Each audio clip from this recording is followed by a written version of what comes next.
Alright, so I've been a fan of comedy since a boy. Just anything funny, and I've been a fan of stand-up comedy in particular since about the pandemic. 2020, I think, is when I started watching like Joe Rogan podcast and watching funny people like Joey Diaz. Okay, I got into watching his podcast. If you haven't checked that out, Church of What's Happening Now, they just brought it back. They started that about 10 years ago, and it was big in the pandemic. I was into it when I was stuck in the house. Very funny. Joey Diaz, Cuban guy like me, but he's lived an eclectic life. Started doing comedy around 30 years old and was able to do it professionally. And whenever I hear him talk about what it's like, it's a lot of work. You got to be kind of crazy. And, I like doing a lot of work on what's important, and I'm kind of crazy. So recently I thought I'd try it. I had the opportunity. I went up to North Florida. I was visiting a friend. We went to a bar, find out they're having an open mic. So we're about to watch the footage of my first open mic. Okay. They gave you like 5 to 10, 15. A lot of people did 15 minutes, but I was just trying to crank out 5. I cranked out about a little less than 5. So you'll see here in a second. And without further ado, this is Lou's first stand-up comedy. Shop Lou stuff to support the channel. Lou Fitness shirts available now. If you want this shirt, you can buy on Depop for like $5 or something. Let me know. It's a size small. I'm 5'6", but I'm getting kind of bigger because Lou lifts. It's a bit big for my back, so I only do it on for the broadcast. I don't wear it too much. Anyway, more on that later. Lou's first stand-up. Let's check it out. We're gonna give some love to Mr. Lucas coming to the stage now. Come on, put your hands together.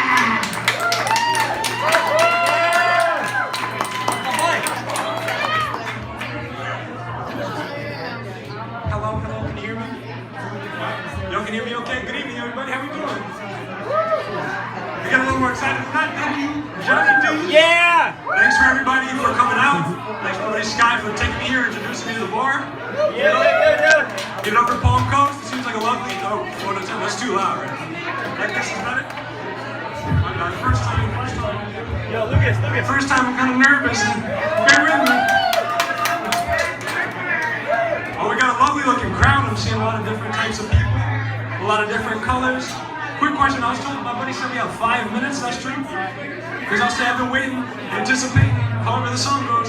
And man, I swear everybody had like 15 minutes. I'll be damned if. Does anyone else feel like that? Anyway, time's taking real slow now. I see. I spent an hour waiting to go up. I thought of so much funny routines, and it's funny.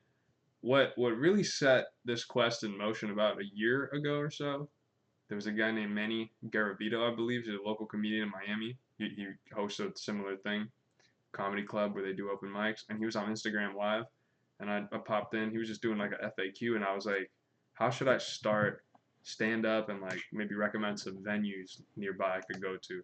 And he said the best way to start is to just bomb. You gotta go up on stage and you gotta bomb. And if you're not a stand-up comedy fan, a bomb is when you just go up and deliver 0 funny jokes. You just, you try to make them laugh, fail to make them laugh. That's a bomb. Bad crowd, not a good reaction. No one's laughing, no one's smiling at you. They're fucking telling you to fuck off. So that was kind of in my head. Leading up to this, I was like, oh, I could do that. I could talk about this. I could talk about that. That'd be funny with like a million different topics. I have a funny life. Lots of stuff happens to me. That the part of what I wanted to start doing stand-up comedy is just because I always find myself in random situations, by accident, by the way, that make me laugh hard as shit, time and time again. Never fails. God is good, and it gives me a very amusing life. And it's never when I'm recording, too. I go up to shoot YouTube videos, fucking nothing. Tough crowd, boring day. But when I'm, a kid on a secret mission trying to sell some magic trees, I don't want anyone to see, no cameras, funny as shit things happen. So this has been happening a long time. This is why I know I can be an entertainer. This is part of why I make YouTube videos, okay? But the stand-up comedy in particular, I was thinking about this. I was thinking about different bits I could do, different funny things to talk about. But I also thought, you know what? Worst thing that happens, I bomb. Nobody laughs at anything I say. And I crossed that off the list. First time for everything. And what better way to do a first time doing stand-up comedy than to bomb? Because then after that, it can only get better, right? If I ever make anyone laugh doing stand-up comedy in the future, it's not a total bomb, and it's better than the first time if all I do is bomb. So I was kind of open to just bomb. At one point, I was like, maybe I'll just make funny bird noises and stuff like that the whole time and see if I could do that for 5 minutes without them giving me the old caning me off the stage, you know, where they pull up with the cane and go. Anyway, that didn't happen, but let's keep going and you'll see what happened. All right. Cowboy over here, I like your shirt, buddy. By the way, I like your whole outfit. 4 years, it's a lot of Latinos. I'm seeing a lot of white people here, though. I like white people. Give it up for white people. Woo! Okay, maybe I'm more excited than everybody else. That's okay. That's okay. I love the chocolate people too, like Trump said. And I love the Latinos. My dad's Cuban. You know, we get loud. Woo! Everyone else might get loud. Whoa! That's what I was saying about making the noises. For a second, I was kind of gonna get racial, I guess. Maybe that's what I was thinking when I was talking about love the white people, but I think I kind of realized I was a little too excited about that. And it was mostly a white crowd, but it was a little dark too. So, I wanted to have something for everybody. I didn't want to go out the gate with anything racial too inflammatory. I did speak to one of the other guys who went up while I was waiting, because a lot of people went overtime, like I said. And I was waiting for about an hour. When I signed up, she said, you're on in 55 minutes. I waited like 2 hours, an hour and a half. And so I got bored. So I was talking to one of the guys and just seeing some pointers. I'm like, what's up? My name's Lucas. He introduced himself. I'm like, how long you been doing comedy? He said he's been doing it 10 years. And he was kind of funny on stage. So I was like, what would you recommend? Like anything I shouldn't talk about? Because like I'm a really funny guy. I have a dark sense of humor. And like, I don't want to say anything too touchy. This is my first time at this bar. I don't know these people. And he just said, don't start with anything too inflammatory. Maybe save that, for when you develop your act a bit. But just start with stuff that, if you make your friends laugh, start with that. So I was like, okay. And that's initially what I set out to do. I'm just up here making noises. I'm improvising, you know what I'm saying? I've thought of what bits would work best before, and I'm gonna think about it some more, you know what I'm saying? There's a lot of stuff that makes me laugh, and it's different when you get on stage. I'll tell you what, boy, I might start talking like Hank Hill. I don't know who else has watched King of the Hill, but that was one of my favorite shows. I'll tell you what, Bobby. Start puffing, boy. And yeah, let me know when I'm good on time, because I did not look at the time. I've been recording 22 seconds? No way. Oh, 2 minutes, 22 seconds. Okay, so halfway there, okay? Let me tell you something, folks, and we're going to maybe switch it up a bit. A lot of people, when I'm going to say something. All right, real quick. This is about, you might have heard some groans. I think this is about the time I heard somebody. I heard somebody. I don't think I heard it while I was up there. Maybe I did. But when I was up there, I definitely realized, like, not everyone's feeling this. People are kind of getting impatient. Watching it back, I heard somebody around this time go, "Get off the stage!" Got my first one of those, so I said, okay, you know what? And anyway, what I ended up doing at this point was I decided to go with not the nuclear. I didn't think it was the nuclear option, but it was a bit I thought would be funny. And maybe it was kind of a joke I heard another comedian say recently, internet niche comedian, not a comedian, but sort of one of these YouTuber types. But it rang true to me, and it's kind of just a true statement. But when I heard it, the way he said it, it was funny. And I was like, I could say that if all else fails and see what this crowd thinks of that statement. Because I think it's just like a true statement.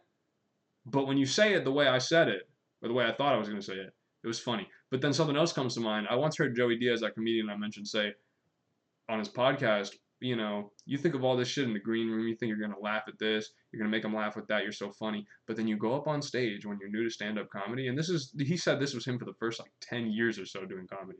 He's been doing it 30 years. He said the first 10 years or so doing stand-up comedy, you go up on stage, and all that funny shit, all the funny bits you thought of in the green room when you're waiting to go on stage, they just leave your mind. And that's kind of what happened to me in this moment. I sort of ran out of bits. I thought of like 50 different things that I knew someone would laugh at leading up to go on stage, right? I was waiting at least an hour. And I was like, man, I can't fail. I've got so much material, I might go over time. But at this point in the act, I was nervous. I had been looking at the crowd. I'd been paying too much attention to the reactions. I worried too much about pleasing them. And the anxiety got to me, and all the funny shit left my head. Because it's easy to think of some funny thing by yourself and make yourself laugh by yourself. But when you got a bunch of random people counting on you to be the entertainment, you don't know what they like. So the only way to find out is by talking that talk on stage. And so that's why I decided to do what I did next. A lot of people, when I'm going to say something like, the N-word. Now you guys are all thinking about it, aren't you? Yeah? I shouldn't say that. Who said that? Was it one of my dark, beautiful chocolate friends over here? Shout out to the chocolate people. I love the chocolate people. Give it up. I love them.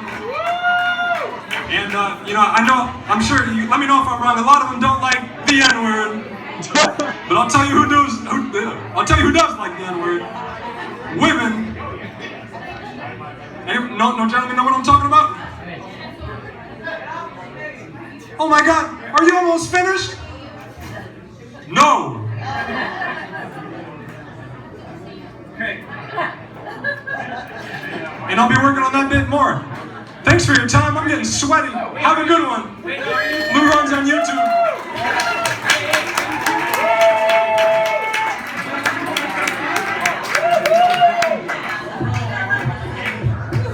I know comedy takes time, my friend. Woo! Give it up for Lucas, his first time on stage. Woo! All right, so that's about all I got out of her. She said, comedy takes time, my friend. But yeah, so, you see these stand-up comedians, these funny guys, and you go, oh, that's easy. I could fucking do it. I've thought that many times. I also knew, like, it's harder, public speaking hasn't always come easy to me, despite what it might look like. But boy, was that fun. At this point in my life, I'm fairly comfortable doing it. Sometimes I do get flustered, though, because I don't, my YouTube videos, I usually just freestyle. Not to say I'm winging it. I think about the topics beforehand, but like today, I turned the camera on, and I just hit them one by one as I remember them, like the main points I wanted to address in the video. I don't usually write a script. It's more fun that way, I think, and I think it's more genuine. And definitely with stand-up comedy, obviously, like, maybe when you're starting out, maybe it's good to write some notes down, maybe like flashcards, like spark notes, not like a script, but just a few like topics on a piece of paper I could have referred to would have been cool. I did not do that at all for this point. I set a timer on my phone just so I wouldn't go overtime, so I could glance at the bar stool next to me. But maybe some notes in the future. Who knows? Let me know what you think I should do for the future. If I should take notes on my comedy, if I should write, if I should never do stand-up comedy again. Let me know what you thought of that N-word bit or any of the other bits I did. And it's very funny. After this, just because it is the N-word, getting kind of racial with it. After the show, one of the first people who came up to speak to me was a chocolate man. And he had performed himself. He had been doing stand-up comedy for several years, and he was very funny when I watched him, from what I heard. And he comes up to me like this, pretty neutral face, but he goes, and I'm like, so what's going on? Do I get the pass, sir? And that's a stupid thing to say. I don't, truthfully, I don't care. I'll say what I want. I'll say the N-word. But, I know that makes some people uncomfortable, and, when it's time, I'll say it. But till then, I don't need to say it every day. I've got vanilla skin. Some people have called me black on the inside. Whatever. I identify as white. Maybe sometimes I identify, but usually I'm a white man. Okay, that's who I am. I'm white and I'm a spick. I'm Latino too. And people say we all come from a black woman. Maybe there's some black DNA, but I haven't heard of that. Anyway, the point is, this black guy came up to me after the show with his fist. I said, "Do I get the pass?" He didn't say yes or no, but he said, "Keep going, man." And he pounded my fist. So that was good. But then I popped outside to speak with a friend of mine who's speaking with another chocolate gentleman. And this guy was not so excited. I said the same thing. What do you think? Did I get the pass? And he goes, man, I don't know about that. I think that was the guy that said, you shouldn't say that. You shouldn't say that. I just thought that was funny. But I'm pretty sure it was the same guy. Kid had braces. Adult with braces. But yeah, he was not as pleased. And he said, it was just a joke, right? I don't think he understood the joke. And to be fair, to his credit, I didn't deliver the joke as good as I meant to. Like I said, it kind of was a stolen joke, and I was a bit flustered on stage. I didn't, he heard me stumbling on my words. The point of the joke's not fun. The joke's not funny if you have to explain it. I'm going to explain it, so maybe that unfunnies the joke. But the joke is that I set it up like I might say the N-word, and I was referring to a word that rhymes with nibba, which that's my own word. Someone who is a nincompoop interested in building a better atmosphere for America. That's a nibba. That's my word. Rhymes with the soft N-word, which I didn't say, right? All I said was the N-word. But this guy thought, and anyway, I set the joke up like I might say that, but then I switched it and said, no, women love the N-word. Are you finished yet? Oh, no. And that gets him going. Do you like me? What are you my boyfriend? No. Because then it's like, oh, why not? You know what I'm saying? It keeps them hooked when you tell a woman no. And I think that's an important thing that a lot of men should be reminded of. That's part of why I'm here. I want to help men, especially men that are with a woman that is giving them a hard time regularly. Okay, when I was a boy, my first relationship was the same way. I didn't know what to do, and I was lost. Probably stayed in it way too long. I had a terrible time. And it was because I never told my girl no, or not enough, or I waited too long to do so. And when you wait too long to do so, in a relationship especially, it's too late. Some people say feminism is the cause of our country and the world's problems. I'm not gonna say anything about that. Okay, but a lot of people say that.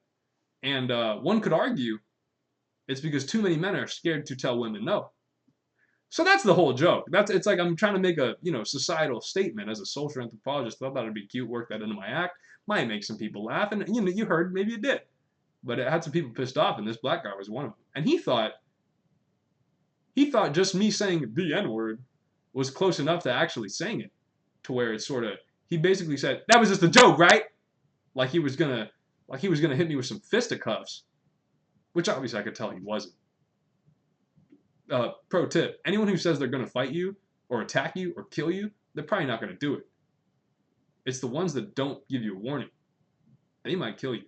Okay, but anyway, so yeah, you see, I made it. He didn't attack me, but he was raising his voice outside smoking his little cigarette.